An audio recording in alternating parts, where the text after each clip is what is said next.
One of the underlying uh, fundamental basis for anyone operating in the healthcare space is empathy. And when you look at empathy, one way to showcase that is when you are dealing with the seniors. And today we have Mr. Nirula, who's taken out time to have this conversation with us as to how they are building empathy in the business they are doing. So, Mr. Nirula, thank you so much for joining us. You are dealing with senior citizens. That's your target audience. And while you're in the real estate business, what do you think are the challenges that most senior citizens face at that age? So, Arbinder, thank you so much. And please don't call me Mr. Nirula. Mohit's good enough. Mohit isn't it? Yeah. There's a Nirula on the stage and a Nirula, but don't order hot chocolate fudge or anything like that. That's not what we do. Just so that you get context, I'm probably, or not probably, most definitely the least educated person in this room. I come from a background in hospitality. It's not, healthcare is a very integral part of the new business that I am in, which is creating and managing communities for senior citizens. So at Columbia Pacific Communities, we don't actually call ourselves a real estate business. We are a third of real estate, a third of hospitality, and a third of healthcare. And really the question that your question is, what is it that impacts seniors the most? And the single biggest accelerator of aging and therefore the downward health graph for seniors is loneliness. Now, whether they are staying, and you might think that, this is that Bhagwan story of people, children not looking after parents, etc. I'll tell you, parents living with children are sometimes more lonely than you might imagine. And that's because children have work to do, children have responsibilities to look after, and you will very often find parents with a remote control and a television for company. So loneliness is the biggest accelerator.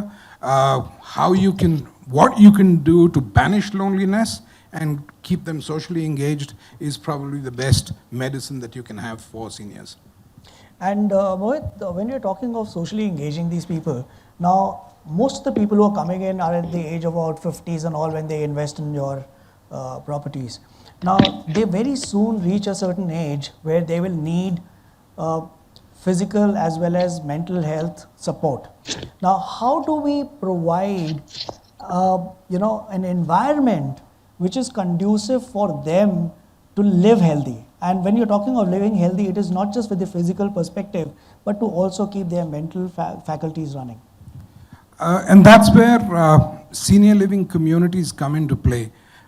In the first place, unlike a mixed family residential project where you will find 500 homes up to 2,000 homes with a clubhouse, etc., senior living communities are designed exactly the opposite way. In fact, you will find residential communities will start giving out homes and the club comes up last.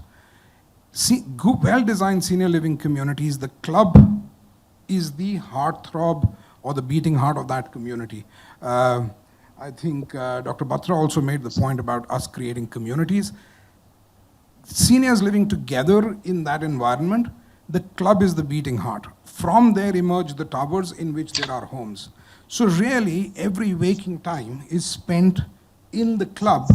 Even if you go for breakfast, you can't reach from home to breakfast without saying hello to 6 people.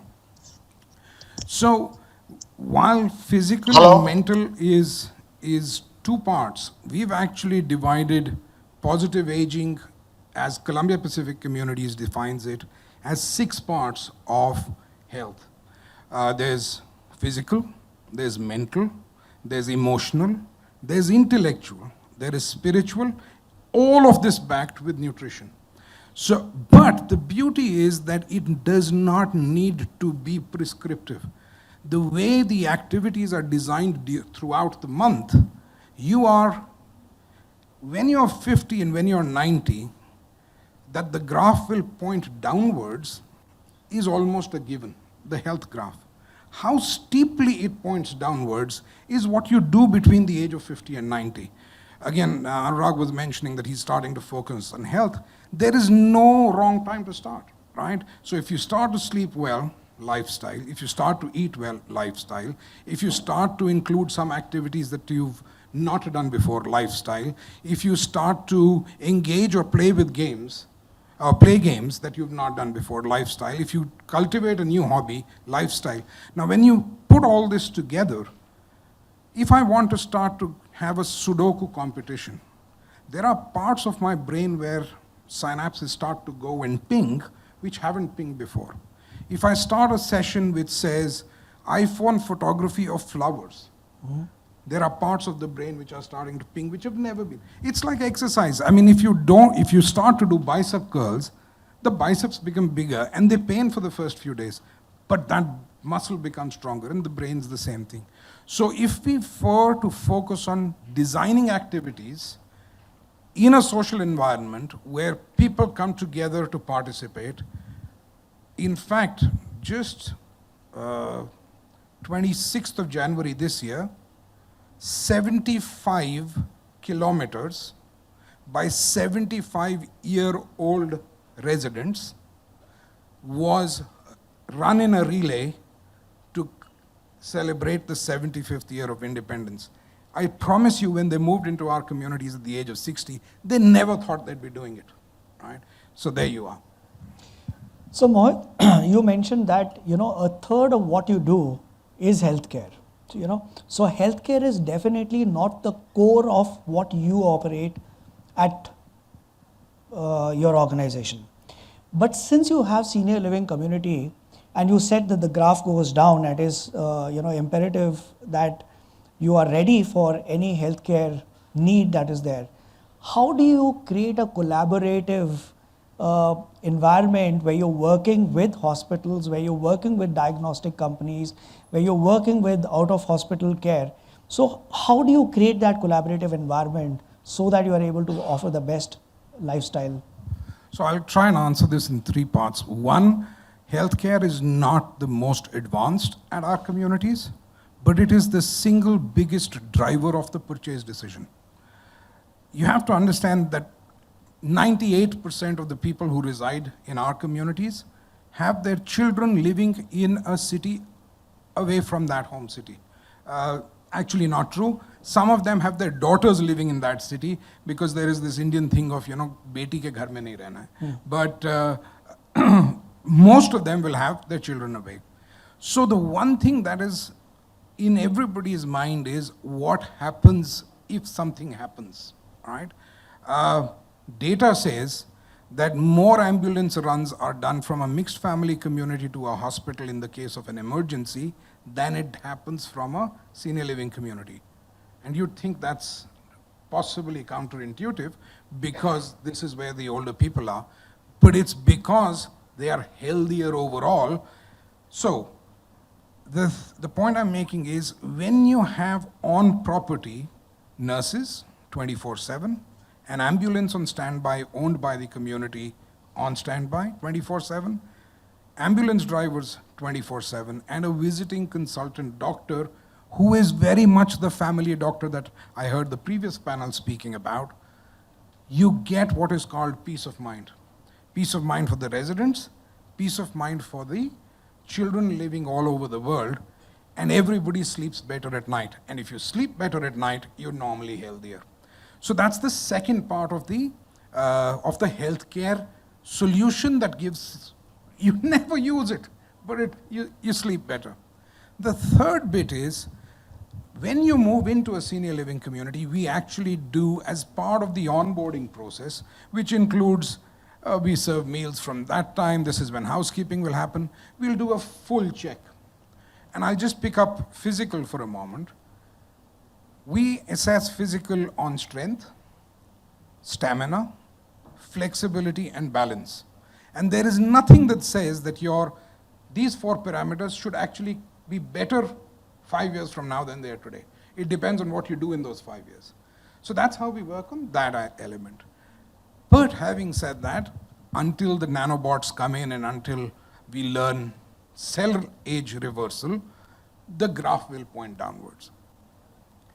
And it is our endeavor through the what is called continued care, whereby you know that the level of support required, either physical or mental, is increasing, we keep adding to the caregiver support that is requested. There will, however, unfortunately, even today, will come a time, especially as it pertains to mental health, where the person will reach a point, because it is a community after all, we can't lock the person in the home. When the person engaging with team, neighbors, may cause harm to them or to himself or herself, at that stage we need a higher level of support, and that's when they would move out of the community. Thankfully, we've not reached that stage. We manage 10 communities, 1,700 homes, and more opening across the country. But touch wood, we've been able to, and I think a lot of it has got to do with the Tombola nights on Wednesday. You might think, what is Tombola, right? But a slip of paper, to balance that slip of paper on your knee or on the table, to listen, to coordinate, to cut, to remember I have to shout at Jaldi 5, to coordinate all of this. There's a lot of mental exercise happening over there, and it just keeps people happier and healthier. And Mohit, one of the conditions which is very common when people move into senior care, specialized places, is dementia. I know that you are not looking, most of the people who sign up with you are the people who are aging, they are not aged, and they are in their 50s, they're careful about what their future is going to be like. But as and when they age, they will be facing these problems, right? How geared up is your community to handle this kind of a support, which is very specialized support needed at a later age? So I'll be honest, we are not geared up, right? Senior living community, independent senior living communities can take you from 55 to 95. On the physical side, we can, right? But on the mental side, like I said, even, and we'll have to look a little westwards to see what are the more developed or more matured industries in this area doing. The most matured is the US, which is where our principles are from. Dementia care is a separate wing in a separate, and again, the other thing, Arvind, you have to understand is 95% of that industry is rental, right? Because the cost of land and the cost of capital allows you to make rental feasible. In India, it isn't, right? It is, cost of land is more, cost of capital is more, and therefore the 2-3% rent will never make the business work. And therefore, you do need this dementia care also because it's normally not a long stay, right? It could be 2 years, 3 years, 5 years. It's not the 25, 30 years for which people buy a house. So in India, if India follows the same graph as the rest of the world has, and there is no reason to believe it will not, dementia care, especially acute, will remain a highly specialized, separate. There are too many complexities. You see, dining in forums, forgetting, the whole premises need to be sealed. You can't let the person just wander off. Each person has one caregiver. The whole mechanics changes. Right. So before I open the the forum to the delegates here to ask questions, I have one question, and which is that with the advancement of technology coming in and remote monitoring equipments coming in and taking the space to ensure that you are getting monitored all the time, do you think in the future a community like yours, the role of healthcare will move little more than the 1/3 that it plays in your business? I don't know how to answer that. It's looking deep into the future, but really I hope not, right? I really I hope not. Already there is equipment that you can put underneath your mattress and it'll tell you if things are changing within you. There are wearables that will tell you. We've already got a system whereby we keep taking data in. We work with a partner who tells us that I think you need to talk to them about this lifestyle change. We never recommend any medicines. That's for their doctors. We just talk at lifestyle change level. And I really, really, really hope that I never see a day when machines and whatever else. I'll give you an example. Our best diagnosis happens when the waiter tells the nurse that Mohit did not have a hearty breakfast today. He always has a hearty breakfast. He didn't have a hearty breakfast today. And then the nurse says, Mohit, क्या हुआ आज? खाना क्यों नहीं खाया? And you say, नहीं, आज मैं ठीक नहीं रहा. अच्छा, आओ जरा check करें. Right? And then you know कि कल actually dinner ज़्यादा खा लिया था, आज सुबह पेट खराब है. Right? Now, what diagnostics, whatever's, and that's the reason why we keep our communities small enough. It's 200, 250 homes. Everybody comes down for breakfast, lunch, and dinner. People go out for a walk. My walking partner didn't come, or he was walking slower than normal. Listen, there's much more care, love, affection, and healing. Listen, I'm a simple guy. When I was in hotels, we used to say bums in bed, soup and bread. Here we say unconditional love, respect, and care for all our residents. And I think that's the best diagnostics going. Lovely, lovely. Any question from the audience for Mohit? If there aren't, we'll bring them back on schedule after the previous panel. Well, Mohit, thank you so much for joining in. I mean, you know, I really wanted senior care to be a part of what we are discussing, because usually when we are talking of healthcare, we end up talking of people who are ill. And, you know, since we were talking of the various P's, and preventive was a very important aspect of what healthcare of the future is going to be, I think care becomes very, very dominant in health. Personalization and prevention, these are the two that we believe in a lot. I see we have about 2 minutes, and I did not answer one of your questions. You see, the third aspect of the healthcare deliverable that we have is that at all our communities, we have a relationship with 1 or 2 hospitals which are near the community. The first hospital is the one that we call the closest, and the second one is the one that we call the best. And sometimes the closest and the best could be the same hospital, right? And our thing is to be able to get you, in the case of an emergency, from your home to a bed in the shortest possible period of time. Mm-hmm. For that, of course, we have drills.